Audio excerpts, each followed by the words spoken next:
Hello' friend, my new YouTube channel Assamese জিকে।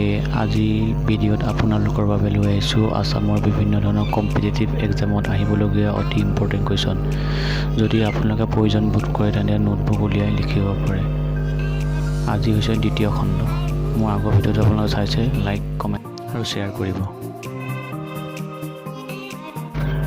আজি ভিডিঅ'ৰ প্ৰথম কুৱেশ্যনটো হৈছে অসমৰ প্ৰাচীন নাম কি আছিল? অসমৰ প্ৰাচীন নাম আছিল প্ৰাগজ্যোতিষপুৰ। প্ৰাগজ্যোতিষপুৰ হৈছে অসমৰ প্ৰাচীন নাম।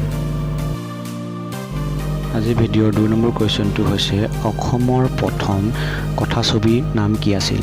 অসমৰ প্ৰথম কথাছবিখনৰ নাম আছিল জয়মতী। জয়মতী হৈছে অসমৰ প্ৰথম কথাছবি। 3 নম্বৰ কুৱেশ্যনটো হৈছে অসমৰ প্ৰথম ৰাজ্যপালৰ নাম কি আছিল? অসমৰ প্ৰথম ৰাজ্যপালৰ নাম হৈছিল ছাৰ ছালেহ মহম্মদ আকবৰ হাইদৰী। আজিৰ দিনৰ 4 নম্বৰ কুৱেশ্যনটো হৈছে অসমৰ কোনখন ঠাইত মানচেষ্টাৰ অফ ইষ্ট নামেৰে জনা যায়? জেগাডোখৰ নাম হৈছে মাজুলী।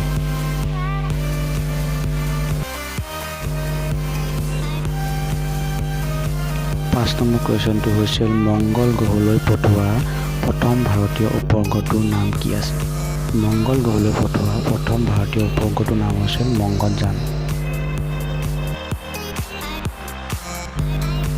আজিৰ ভিডিঅ'ৰ 6 নম্বৰ কুৱেশ্যনটো হৈছে মাৰ্কিন মহাকাশ গৱেষণা সংস্থাটোৰ নাম কি আছিল?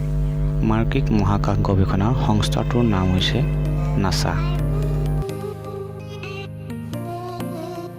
অতি ইম্পৰ্টেণ্ট কুৱেশ্যন হৈছে ভাৰতৰ মহাকাশ গৱেষণা প্ৰতিষ্ঠানটোৰ নাম কি আছে? এইটো অতি ইম্পৰ্টেণ্ট কুৱেশ্যন। ভাৰতৰ মহাকাশ গৱেষণা প্ৰতিষ্ঠানটোৰ নাম হৈছে ইছৰো। 8 নম্বৰ কুৱেশ্যনটো হৈছে সৌৰজগতৰ শনি গ্ৰহৰ উপগ্ৰহ কেইটা? সৌৰজগতৰ শনি গ্ৰহৰ উপগ্ৰহ হৈছে 63টা।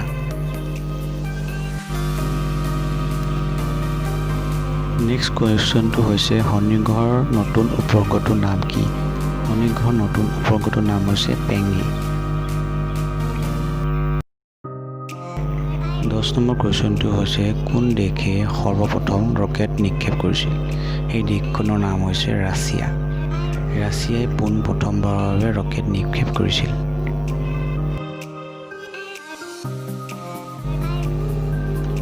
11 নম্বৰ কুৱেশ্যনটো হৈছে 2014 চনত একেবাৰতে 37টা কৃত্ৰিম উপগ্ৰহ মহাকাশলৈ উৎক্ষেপণ কৰি অভিলেখ সৃষ্টি কৰা দেশখনৰ নাম কি? সেই দেশখনৰ নাম হৈছে ৰাছিয়া।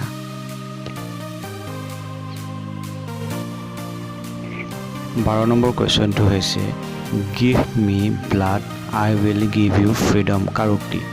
সেই উক্তিটো হৈছে সুভাষ চন্দ্ৰ বসু। 13 নম্বৰ কুৱেশ্যনটো হৈছে কোনে বিশ্বৰ সৰ্বপ্ৰথম যুদ্ধক্ষেত্ৰত ৰকেট ব্যৱহাৰ কৰিছিল?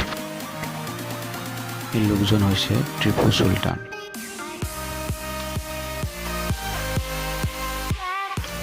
নেক্সট কুৱেশ্যনটো হৈছে ব্ৰহ্ম সমাজৰ প্ৰতিষ্ঠাপক কোন?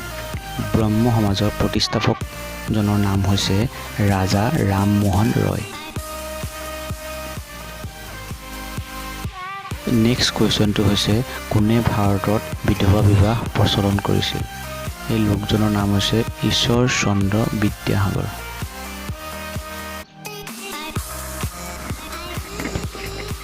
ষোল্ল নম্বৰ কুৱেশ্যনটো হৈছে ভাৰতত মুছলিম লীগ কোনে প্ৰতিষ্ঠা কৰিছিল?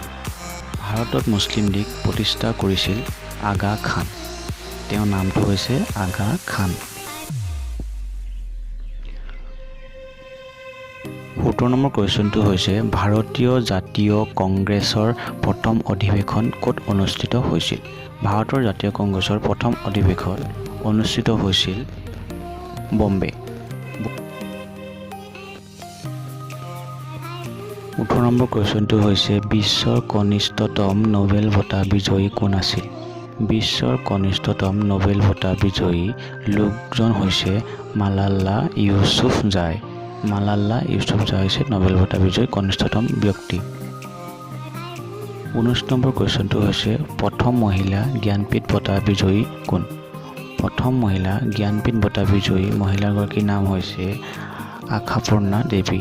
আশাপূৰ্ণা দেৱী হৈছে প্ৰথম। আজি ভিডিঅ'ৰ অন্তিম কুৱেশ্যনটো হৈছে প্ৰথম ভাৰতীয় মহিলা ডাক্তৰ কোন?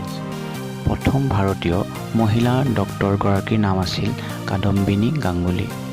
আজি ভিডিঅ'টো চাই যদি আপোনালোকে ভাল পালে তেন্তে লাইক কমেণ্ট শ্বেয়াৰ কৰিব আৰু যদি পাৰে ছাবস্ক্ৰাইবো কৰিব। ধন্যবাদ। Thank you. বাই।